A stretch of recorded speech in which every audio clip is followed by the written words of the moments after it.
Graça e paz, meus irmãos, mais uma vez estamos aqui para comentar a quarta lição da nossa revista da Escola Bíblica Dominical desse terceiro trimestre de 2022, que está falando sobre os ataques de Satanás contra a Igreja do Senhor e as sutilezas que ele tem se utilizado nesses últimos tempos que antecedem a vinda de Jesus. Hoje nós vamos comentar a lição de número 4, que fala sobre a sutileza da normalização do divórcio, um assunto muito importante que deve ser tratado com muita cautela, com muita responsabilidade, com muito amor e também com muito temor e verdade diante da Igreja do Senhor, sem engano, sem engodo, trazendo aquilo que a Bíblia de fato pontua sobre esse assunto. O textual desta lição, a lição de número 4, está Mateus 19:6. O texto diz: assim não são mais dois, mas uma só carne. Portanto, o que Deus ajuntou, não separe o homem. O que Deus ajuntou, não separe o homem.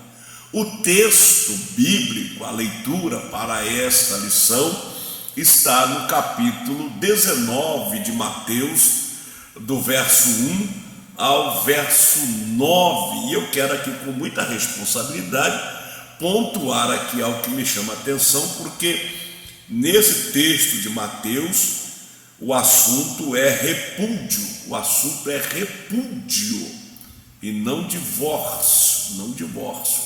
Repúdio é uma coisa, divórcio é outra coisa. No decorrer da lição, nós vamos comentar aqui o que é repúdio e o que é divórcio. Amém? Vamos à introdução da nossa lição, porque queremos ganhar tempo para não ficar muito extenso o nosso comentário e esse vídeo. A introdução vai dizer que o divórcio é entendido como um ato por meio do qual o casamento é dissolvido. Exatamente isso. O divórcio é a ruptura, o divórcio é o rompimento. Pós-divórcio, o casal não tem mais vínculo nenhum, estão separados e livres para contrair um novo casamento, se assim desejarem. E já pontuando que vai estar mais na frente, eles não podem, segundo a própria lei, segundo a Torá, segundo o que está regulamentado ali como lei de Deus por Moisés, eles não podem se casar novamente.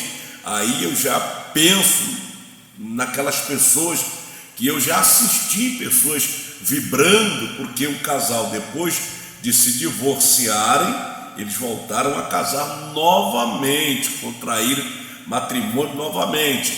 Então houve ali uma certa festa e alegria, e dentro da legalidade da Torá, a gente vai ver ali que isso não é permitido.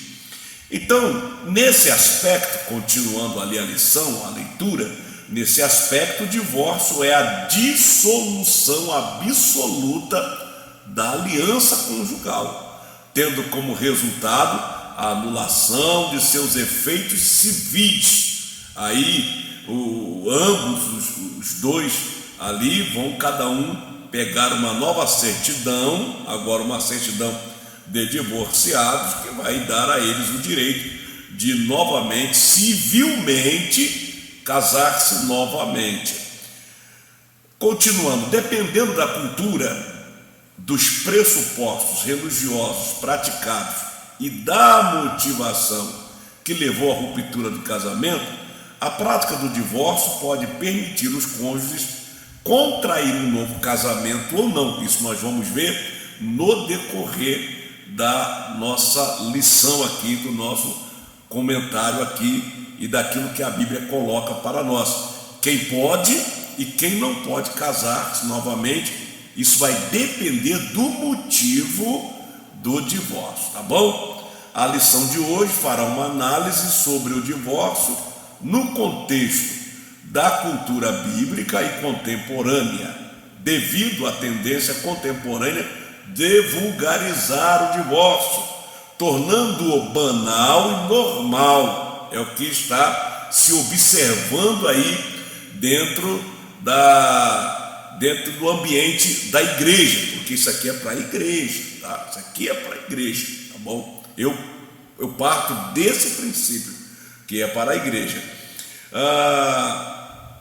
Então a presente lição tomará como padrão aquilo que as escrituras sagradas ensinam sobre esse assunto. Também vamos nos orientar pelo documento confessional da igreja.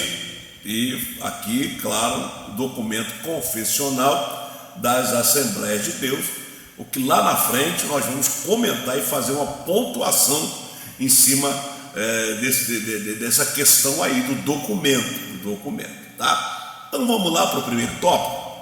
No primeiro tópico, o divórcio no contexto bíblico. O divórcio existe no contexto bíblico? É bíblico, está lá. A Bíblia trata do divórcio. Tem alguma parte da Bíblia que regulamenta o divórcio? É isso que nós vamos ver, o divórcio na Bíblia. E aí, o primeiro ponto ali é o divórcio no contexto do Antigo Testamento. Como era o divórcio no Antigo Testamento? Lá na lei, lá na Torá, para Israel, para o povo de Israel. Na Antiga Aliança, o plano de Deus para a raça humana é que o casamento, e aí eu já vou discordar aqui do termo que aparece ali, porque diz ali que o plano de Deus para a raça humana é que o casamento fosse. Ora, eu discordo disso. Eu penso que continua sendo o pensamento, o plano de Deus para o casamento ainda é que o casamento seja monogâmico e vitalício. O homem muda suas concepções, o homem muda seus pensamentos, mas Deus não muda de pensamento. Ele continua pensando da mesma forma. Há regras que Deus não muda, e essa eu penso que é uma delas. Tanto que Jesus vai lá na frente, nós vamos chegar lá em Jesus, como Jesus vai realçar que não houve mudança, quando ele diz, no princípio não foi assim, e ele vai pontuar dizendo, por causa da vossa dureza de coração e da incredulidade. Então, a própria lição vai falar de permissão aqui. Nós vamos ler aqui, vem comigo, olha. Então, o casamento o casamento eu vou afirmar que é monogâmico e vitalício. A referência para isso é Gênesis, capítulo 1, verso 27 e 28, e também o capítulo 2, 22 a 25, tá bom? Um outro ponto colocado aqui, que eu quero abrir aqui em parêntese para falar, é sobre o texto de Malaquias, que toda vez que se fala de divórcio, principalmente aqueles que condenam o divórcio, aqueles que são fechados em relação ao divórcio, que bate ali o tempo todo que não, enquanto que nessa lição, olha, eu estou com a revista da CPAD, da Escola Dominical das Assembleias de Deus. E nessa revista, nessa lição, nós vamos ver que a Bíblia abre precedentes para o divórcio, sim. Mas tem gente que fecha o assunto e diz não. Aí cita Malaquias 2,16, porque Deus odeia o divórcio. Sim, Deus odeia o divórcio. Isso é verdade, mas nós precisamos pontuar o que está ali em Malaquias capítulo 2, o que está sendo tratado lá. Veja que o profeta só fala assim, porque Deus odeia o divórcio, mas você já foi lá para ler o contexto dessa fala do profeta? Ele está ali numa situação em que Deus está condenando as práticas de infidelidade conjugal daqueles homens, naquele momento ali em que o profeta é levantado para condenar a infidelidade conjugal que estava acontecendo ali, inclusive com a conivência dos sacerdotes. E Deus, ele vai repreender os sacerdotes ali, porque os sacerdotes não estão cumprindo o seu papel de condenar aquelas práticas. E que práticas eram? Da infidelidade conjugal. Coisas interessantes que a gente encontra dentro ali do contexto do capítulo 2 é que eles estão totalmente voltados para essa questão da infidelidade conjugal, e a infidelidade conjugal é que vai resultar nos divórcios, tá bom? E dentro desse contexto ainda há algo que está acontecendo ali e que acontece nos dias de hoje. Deus vai lançar em rosto deles, porque eles estão irados, reclamando de Deus, porque eles oferecem ofertas e oferendas, e Deus não atenta para as ofertas, para as oferendas, de forma a responder. Olha, uma barganha, não é o que está acontecendo nos dias de hoje. Os crentes aí, eles vivem fazendo sacrifícios, oferendas, várias práticas para barganhar, para ter vitória, para ser bem sucedido, para receber favores de Deus, e não estão preocupados em viver uma vida de santificação, uma vida segundo os padrões de Deus. Acontecia exatamente isso no tempo do profeta Malaquias, e Deus vai falar para eles: eu vou esfregar a fezes dos animais que vocês oferecem no altar na cara de vocês. Deus está falando isso. E Deus então repreende os sacerdotes, Deus reprova aquela coisa que estava acontecendo ali, daquela infidelidade conjugal. Os homens estavam fazendo a festa, isso mesmo, e isso estava causando os divórcios. E Deus vai dizer nesse contexto, você vai ver lá no versículo 16, porque o Senhor, o Deus de Israel, diz que odeia o repúdio. Ainda aparece ali a palavra repúdio, né? Que não é divórcio, né? Então, voltando à nossa lição, pontuando essa questão aí, antes da gente fechar assunto em cima do divórcio, né, é preciso combater a causa do divórcio, e que em muitos ambientes não é combatido a questão do divórcio. Inclusive, eu quero pontuar aqui coisas que acontecem, né? A questão do divórcio, ela é tão fechada, que eu mesmo já conheci pessoas que se dizem evangélicas, né, que têm uma vida de infidelidade conjugal rotineira, tá? Toda hora,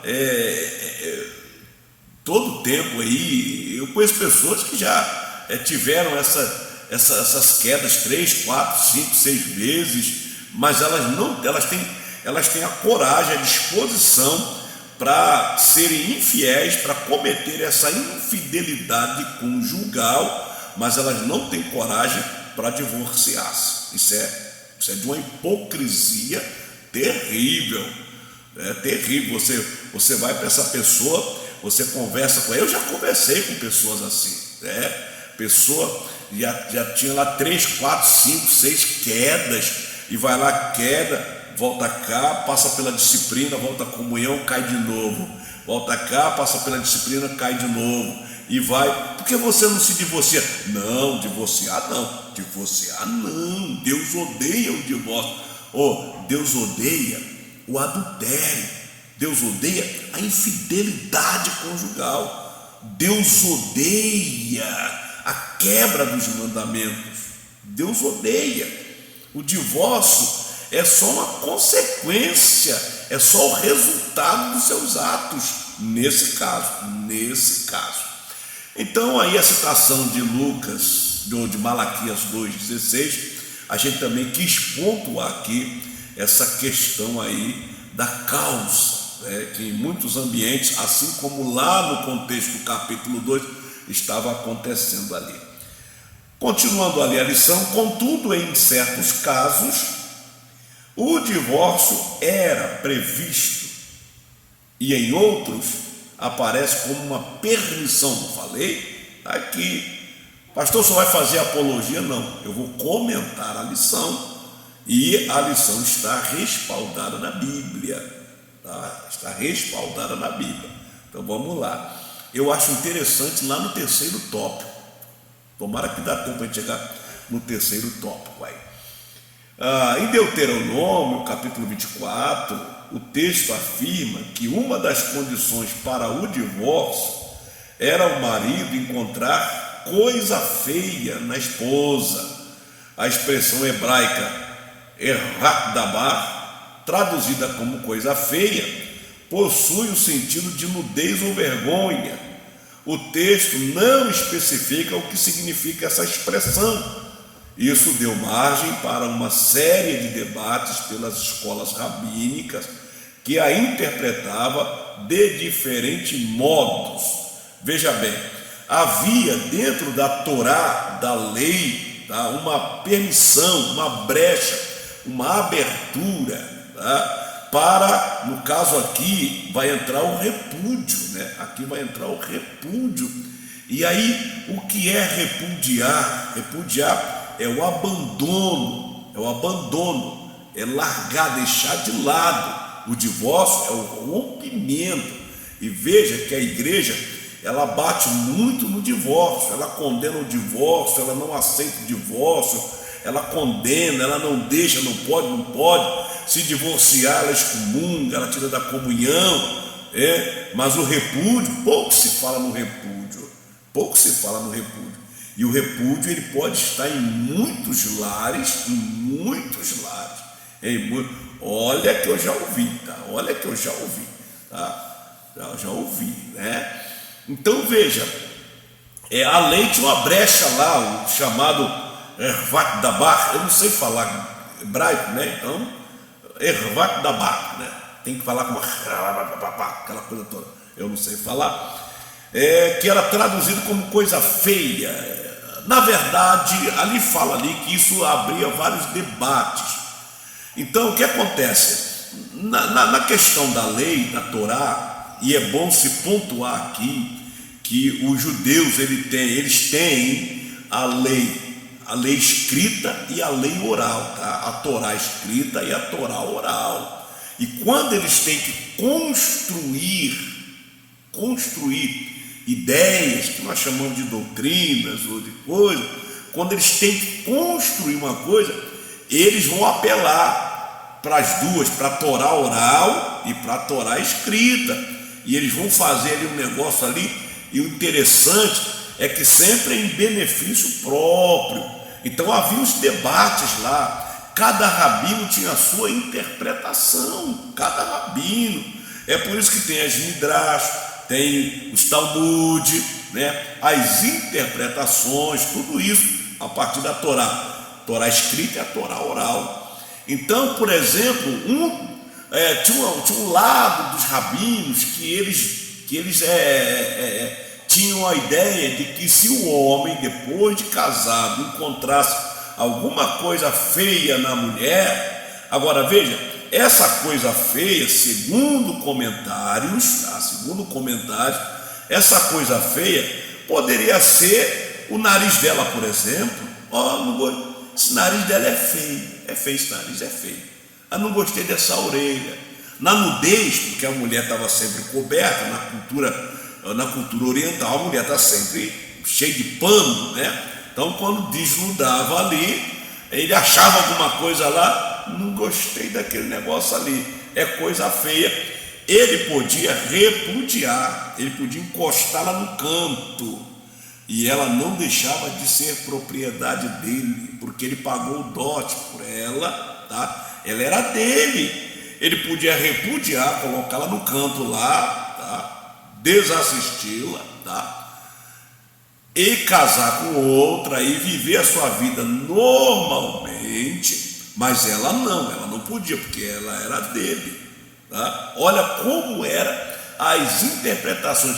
É como hoje está cheio de sacerdote aí, de fariseu, interpretando a Bíblia a seu bel prazer. Cada um, não, eu acho que isso aqui, eu acho que é assim, que é assado, tá? Não, e tem uns debates. O bom é ficar com o que a Bíblia fala. O que a Bíblia fala, né? Então tinha essa coisa lá na cultura judaica em relação à interpretação da lei, da Torá. Torá compreende os 5 primeiros livros: Gênesis, Êxodo, Número, Levítico e Deuteronômio. Essa é a Torá. Além de ter a escrita por Moisés, tem a oral, e eles seguem as duas, e as suas interpretações é baseado nas duas, e às vezes divergem de uma para outra, né? Então isso deu margem para uma série de debates pelas escolas rabínicas, que a interpretavam de diferentes modos, cada um dava a sua interpretação, e com isso dava brecha para o repúdio. Bom lembrar que quando eu li agora o texto de Malaquias, na versão que eu estou lendo, que é a versão revista e atualizada Almeida, tá? A Ara, né? É a Ara, estou na Ara aqui. A palavra que aparece no verso 16 é o repúdio e não divórcio. E repúdio é isso, do homem podia, né, encostar lá a mulher lá e ela continuava a propriedade dele, né? Até porque na cultura judaica a mulher era propriedade do marido. Quando você vai lá em Êxodo 20, nos mandamentos, e não cobiçarás, você vai lá, aí tem o decálogo, não cobiçarás, não matarás, mas quando vem a resenha da lei, você vai ver que a mulher, ela está incluída entre os bens do homem. Está escrito lá: não cobiçarás a casa do teu próximo, a vaca do teu próximo, o filho do teu próximo, a mulher do teu próximo. Olha onde ela estava inserida, como propriedade. E como propriedade ele podia repudiar e colocá-la num canto. Ela, como sendo propriedade dele, não podia contrair um novo casamento, porque se ela contraísse um novo casamento, ela adulterava, e se ela adulterasse, ela morria. Olha o que se fazia das mulheres naquele tempo. Misericórdia, Jesus veio e mudou isso. Continuando a leitura, no entanto, fica claro que não se tratava do adultério, ou seja, eu estou falando relacionado ao texto de cima aqui, quando o homem achava coisa feia na mulher e podia repudiar. Veja que não é só o adultério que permitia o homem repudiar sua mulher, permitia. Agora, o interessante é que no tempo de Moisés o adultério era punido com morte. Então raramente uma mulher ousava adulterar, porque ela sabia que era punida com morte, né? Agora, interessante que nós estamos no contexto da lei, e eu li Malaquias, e lá em Malaquias os homens eram infiéis, praticavam infidelidade conjugal, ou seja, o adultério só valia para as mulheres. Terrível isso, eu não gosto disso, né? Fica claro, continuando a nossa leitura, fica claro também que após o divórcio a mulher poderia casar-se com outro, e que nesse caso ela não estaria cometendo adultério. Agora, em que circunstância ela podia casar-se, ou melhor, divorciar-se? Só se ele desse a carta de divórcio para ela, mas aí implicava em outras coisas, né? No pai devolver o dote, essa coisa toda, né? Em outras palavras, em tal circunstância, o segundo casamento era legítimo, mas seu primeiro marido, preste atenção nisso aqui, seu primeiro marido, de quem ela havia se divorciado, não poderia casar-se novamente com ela. Olha, para quem gosta de ser legalista e usar a lei para defender teses que não se sustentam diante da própria lei, é bom ter cuidado, porque segundo a lei,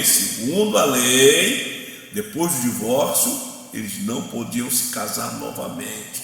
Ela teria que buscar um outro casamento e ele já estaria no outro casamento, tá bom? Vamos continuar aqui, o item 2 do tópico 1 ainda, né? O divórcio no contexto do Novo Testamento. Agora vamos aqui para Mateus. No texto de Mateus, Jesus mostra que o plano original de Deus é que o casamento dure para toda a vida. O que eu falei lá em cima? Aquele fosse ali, eu não concordo. Deus não mudou. Jesus agora, ele vai reclamar lá, chamar o plano de Deus original, lá atrás. Então veja bem, o plano original de Deus é que o casamento dure para sempre. Aí eu digo, o que prevalece? É o plano original de Deus ou que o homem pensa que pode ser? Eu fico com o plano original de Deus, continua, não mudou. E que o casamento dure para toda a vida. Ele também rejeita, veja, Jesus também rejeita todas as outras razões ou motivos dados pelos fariseus. Quem eram os fariseus? Os fariseus eram aqueles que cuidavam da interpretação da Torá, da lei, dos mandamentos. Os fariseus ficavam ali nas sinagogas, viviam ali. Olha, para ser um fariseu era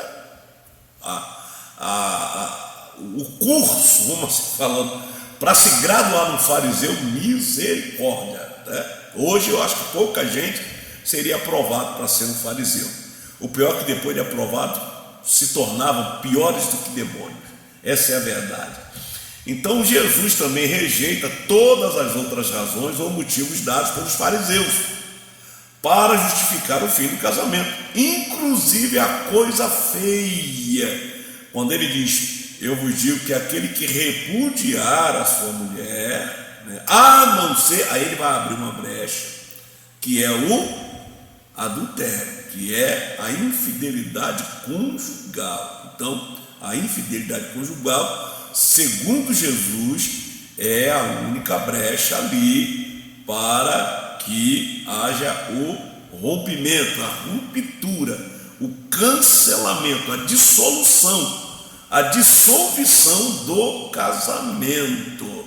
Amém? Mas a gente precisa pontuar algo, vamos pontuar lá na frente. Espera aí que lá na frente eu vou pontuar algo aqui interessante, quando a gente chegar num ponto ali que eu li ali, num ponto ali, tá bom? Vamos continuar aqui. Então, de acordo com Jesus, o único motivo que justifica a separação, o divórcio, aí a palavra aparece ali no grego apolio, né, divórcio, é se um dos cônjuges praticou relações sexuais ilícitas. Aí Jesus vai usar a palavra divórcio, apolion, né, do grego, para falar sobre o divórcio. E a expressão que ele usa lá é a expressão grega moixamai, significa adulterar. Então Jesus vai pontuar isso aí, colocar, olha, aqui, tá? No texto de Mateus, portanto, o seu sentido é de alguém que cometeu adultério. O que se depreende dessa passagem bíblica é que Jesus estava dizendo que o divórcio feito por razões outras que não o adultério, olha, não dissolve o casamento aos olhos de Deus. Eles tinham vários motivos para dissolver o casamento aos seus olhos, mas aos olhos de Deus não. Inclusive o repúdio, o abandono, né, que era praticado por eles, e a mulher continua ligada, amarrada, tanto que a mulher não podia se casar, porque quem repudiar sua mulher e ela casando com outra, né? E eu falo assim, também o repudiador, se casar, vai cometer adultério.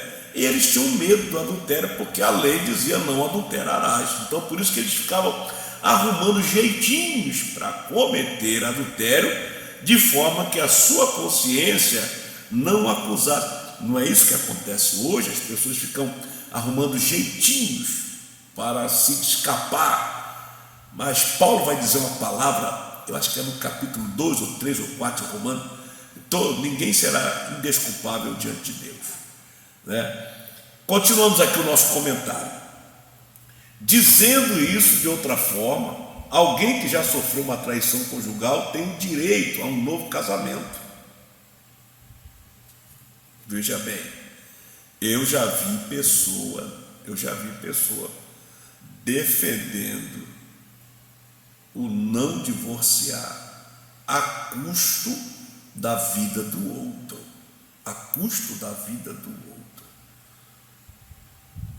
Olha a Bíblia abrindo, o próprio Jesus falando que, a não ser em caso de infidelidade conjugal.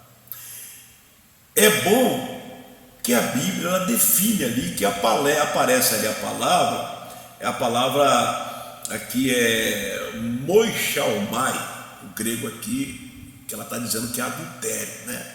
Porque senão infidelidade conjugal abre precedentes para outras coisas também. Ser infiel, tá? Tem muita gente que às vezes nunca adulterou, nunca teve uma relação fora do casamento, mas é infiel o tempo todo, porque não é fiel a tudo aquilo que jurou que seria lá no altar, diante de Deus e da igreja, das testemunhas. É bom se pensar isso, né? Às vezes a gente foca numa coisa só e esquece, né?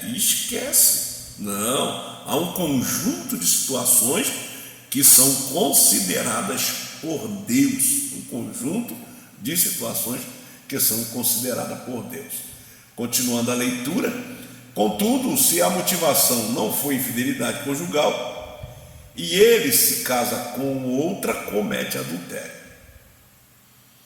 A declaração de fé das Assembleias de Deus reconhece legitimamente um novo casamento quando o motivo do fim do primeiro casamento foi o adultério.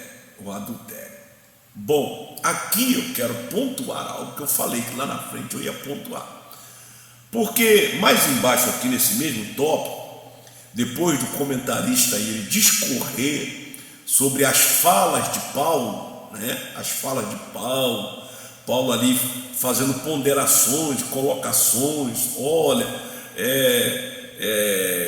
não se separe, que não divorcie, busca reconciliação, aquela coisa toda, né?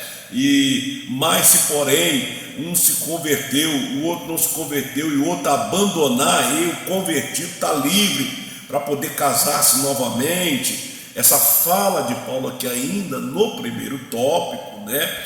Lá embaixo vai se fechar lá também, dizendo que esse entendimento de Paulo é o entendimento também da declaração de fé das Assembleias de Deus no Brasil. Então, tanto a Assembleia de Deus, a Igreja, a Assembleia de Deus, ela se baseia nessa fala de Paulo, né? E também na fala de Jesus, para tratar dessa questão do divórcio e ver sobre a situação, a causa, o motivo da separação, para que ela, a partir dessa fala de Paulo ou da fala de Jesus, ela reconheça ali o divórcio, a separação, o rompimento, e se a pessoa é digna ou não de um novo casamento e também de permanecer na comunhão da igreja. Entendendo? Então, eu quero pontuar algo aqui nessa primeira parte, mas eu vou deixar para fazer lá no final, que eu quero fechar aqui com um debate aqui, propor um debate. Vamos ao segundo tópico: a sutileza da normalização do divórcio. É o segundo tópico. O divórcio, no seu aspecto geral, vamos discorrer sobre isso agora. A legislação brasileira já foi muito mais rígida com respeito ao divórcio. Contudo, nas últimas décadas, as razões que justificam o divórcio podem ser várias. A partir da Constituição de 88, passou-se a permitir divorciar-se e casar-se quantas vezes for preciso. No Brasil hoje, você pode divorciar-se quantas vezes e casar-se quantas vezes, segundo a Constituição Federal do Brasil, a nossa Carta Magna, civilmente. Mas o divórcio, ele não tem só o aspecto legal. Quando fala legal, está falando da lei, né? Da legalização, da legalidade civil, pelo Código Civil, que trata dessa relação do casamento. Porém, o divórcio, ele tem o seu aspecto moral. Como é que você fica, no mínimo diante da sociedade e no máximo diante de Deus? Porque o divórcio, além do aspecto legal, ele tem o aspecto moral. E como cristãos, como crentes, nós precisamos ter muito cuidado com essa questão. Lidar com essa questão requer de nós cautela, cuidado e tratar isso porque podemos às vezes estar usufruindo da legalidade e ferir a moralidade. E a moral, ela trata também com Deus. Deus também vai olhar para isso. Então, muito cuidado você com as causas que movimenta o seu coração para separar-se da sua mulher ou do seu marido, porque não é qualquer causa, não é qualquer motivo, não. E a Bíblia trata das causas, tá bom? Vamos lá para o terceiro tópico, pular aqui para o terceiro tópico, né? Tá? Para a gente não esticar muito. No terceiro tópico, o divórcio e a prática pastoral. Eu gostei desse tópico aqui, gostei mesmo, tá? Gostei. Eu acredito que essa lição ela vai causar domingo em muitas classes por todo esse Brasil. Haverá muitos debates, discussões no bom sentido da palavra, e vai se manifestar os radicais, né? Os extremistas, né? Aqueles que passam por cima até mesmo da palavra de Deus, não é verdade? Vai ser uma lição boa dentro do assunto. No terceiro tópico vai tratar sobre o divórcio e a prática pastoral, né? Pastor pode divorciar? Não é isso para falar, não. Calma. O item 1, a pessoa do divorciado. O divorciado ou a divorciada, preste atenção nisso. O que diz a palavra? Eu acho que em Gálatas, deixa eu ler aqui para você, Gálatas capítulo 6, Gálatas 6, diz assim: irmãos, se algum homem chegar a ser surpreendido em alguma ofensa ou em algum pecado, dependendo da sua versão, vós que sois espirituais, encaminhai o tal com o espírito de mansidão, olhando por ti mesmo, para que não sejas também tentado. O ser humano, uma boa parte de nós tem a tendência de, às vezes, condenar o outro e em nenhum momento pensar que amanhã eu posso estar no lugar do outro. E nós somos rígidos. E às vezes nós somos tão rígidos, que a gente acaba, não, se amanhã eu tiver essa situação, mete o cacete em mim também. Só que a pessoa que fala isso, ela fala a partir da ideia de que ela nunca vai estar naquela situação. Veja, todas as pessoas que radicalizam e partem para esse extremo de apontar o defeito, o pecado do outro, acabam na mesma cilada. Eu não vou dar nome. Hoje eu assisti um vídeo no YouTube de uma pessoa muito radical, muito extremista, pregador, pregador, né? Prega, ministro da palavra, não vou dizer que ser homem ou ser mulher, né? Muito radical, e que agora tudo que ela condenava, que ela batia, que essa pessoa ela era radical, que essa pessoa ela está agora praticando aquilo tudo, praticando, tá?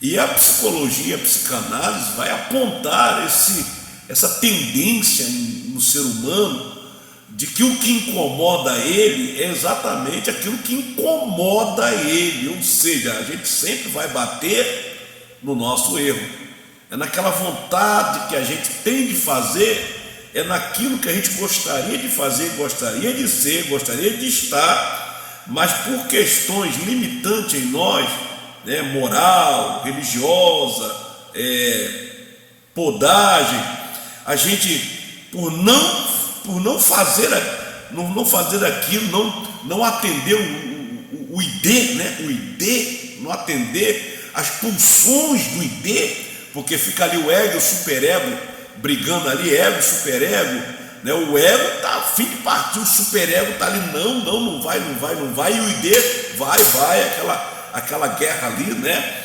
Tal. Então, o que acontece? Aí, e essa pessoa aí, ela está aí, meu Deus do céu, se é verdade o que eu vi lá, até porque o denunciante, essas pessoas que gostam de ficar, que não conseguem um lugar no pódio através de um talento, aí precisa bater no outro também. Eu também reprovo, eu também não faço isso, eu reprovo o camarada que estava lá fazendo essas denúncias.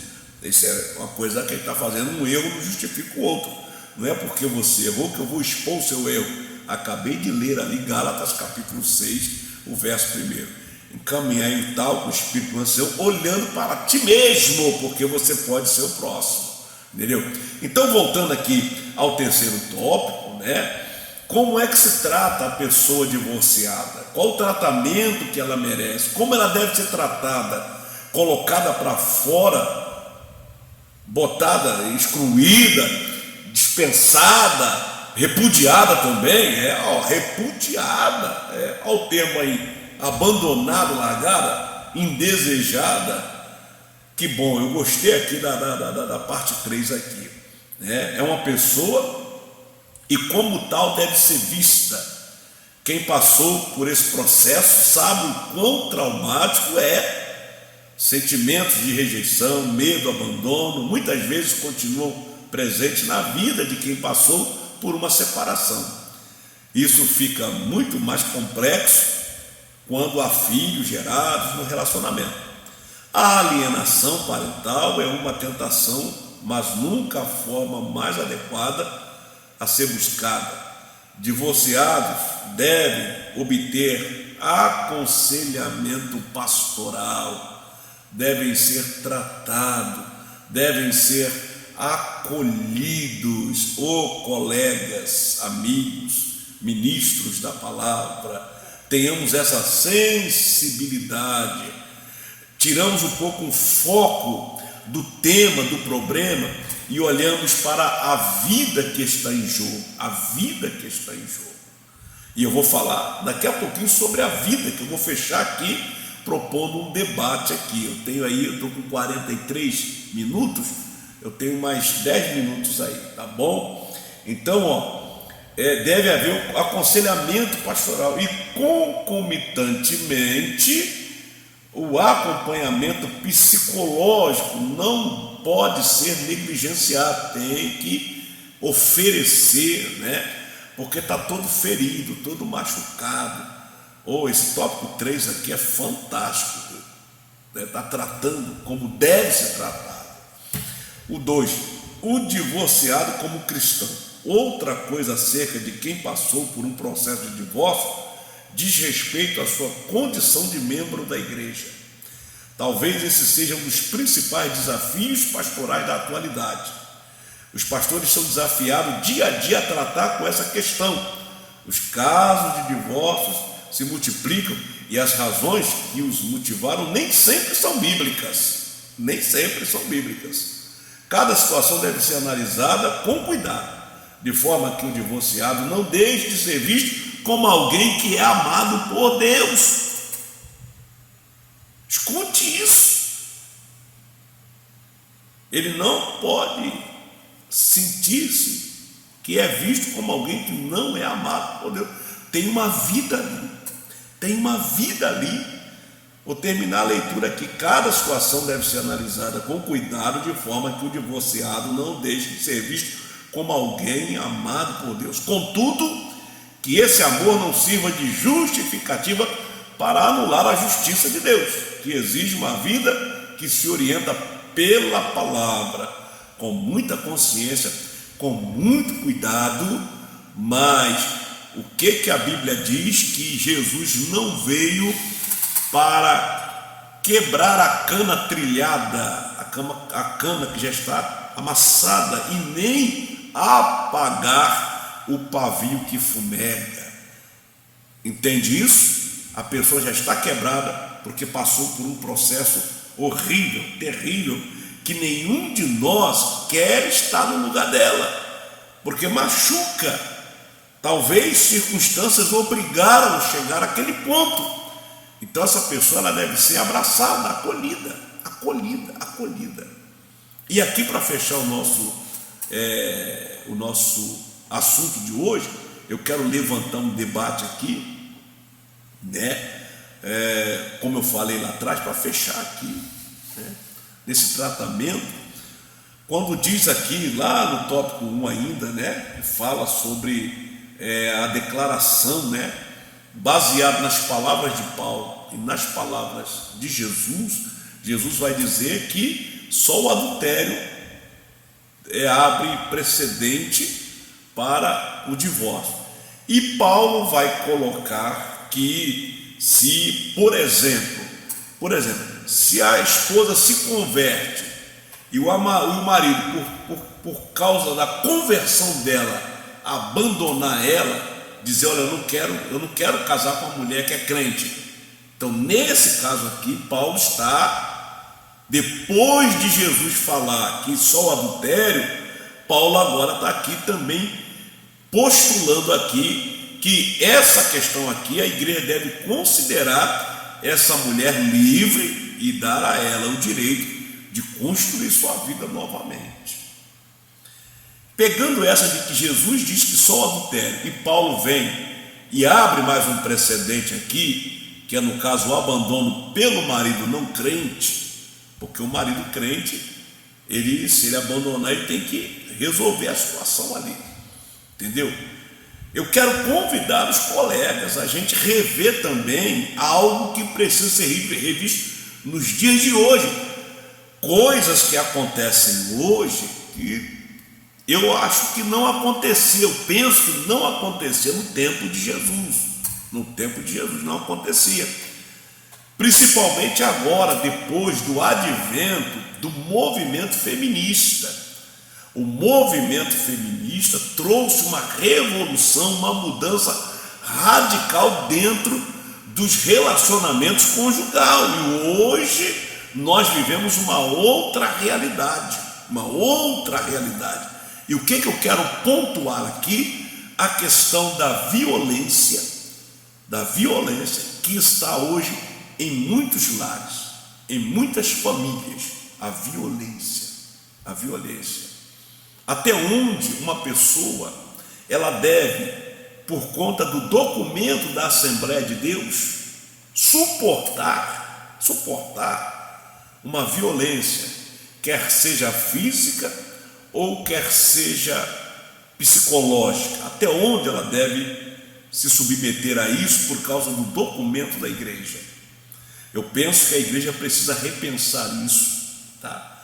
E de forma responsável, com muita cautela, à luz da palavra, à luz da Bíblia, assim como Paulo, depois de Jesus falar que só o adultério era a causa, abria precedente, Paulo vai agregar aqui o abandono por parte do marido não crente. Então era Paulo falou assim, era para Paulo falar assim, não, Jesus falou que é só. Não, Paulo vai agregar aqui mais uma condição. Ou seja, homens de Deus como Paulo e homens de Deus como os que hoje existem também têm essa prerrogativa, não de mudar a palavra, mas de rever algumas coisas que pode trazer benefício. A vida é importante. Eu digo sempre isso aqui, que nenhuma instituição está acima da vida, nenhuma. Primeiro a vida, até porque sem vida não há instituição.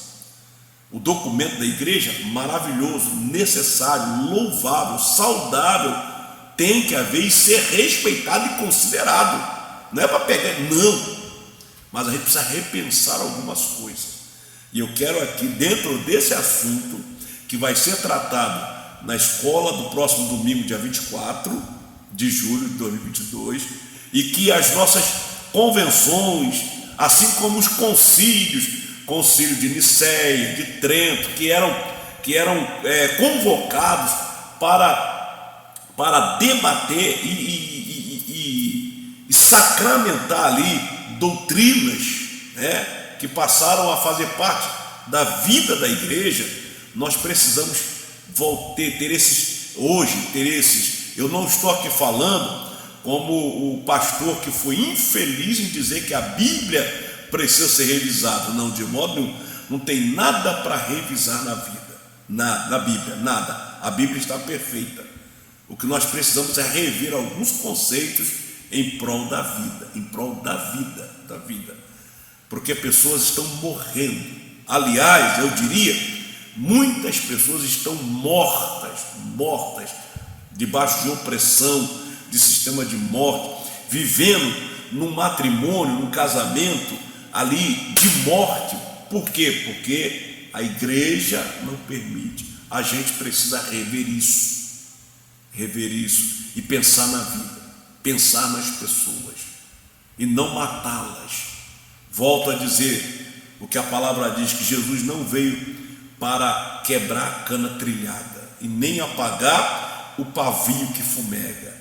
Ele disse: eu vim para que tenham vida e vida com abundância, ou em abundância. Significa viver. Eu venho para que vocês vivam em toda a plenitude que a vida possa oferecer. Viver, não é estar apenas respirando, não.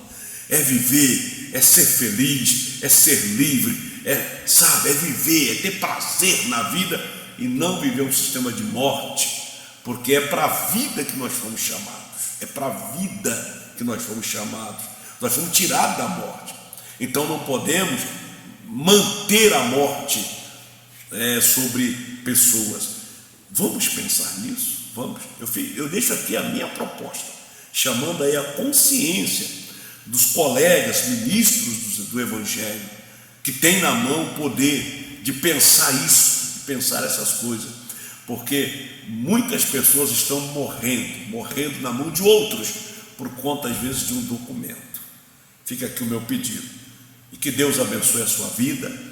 Meu último pedido é que você se inscreva no canal, deixe aí o seu joinha, o seu like, faça comentários, tá bom? Respeitosos, é claro, ative o sininho e compartilha, tá bom? Que Deus abençoe a sua vida e até a próxima lição. A próxima lição vai falar sobre, olha, interessante, hein?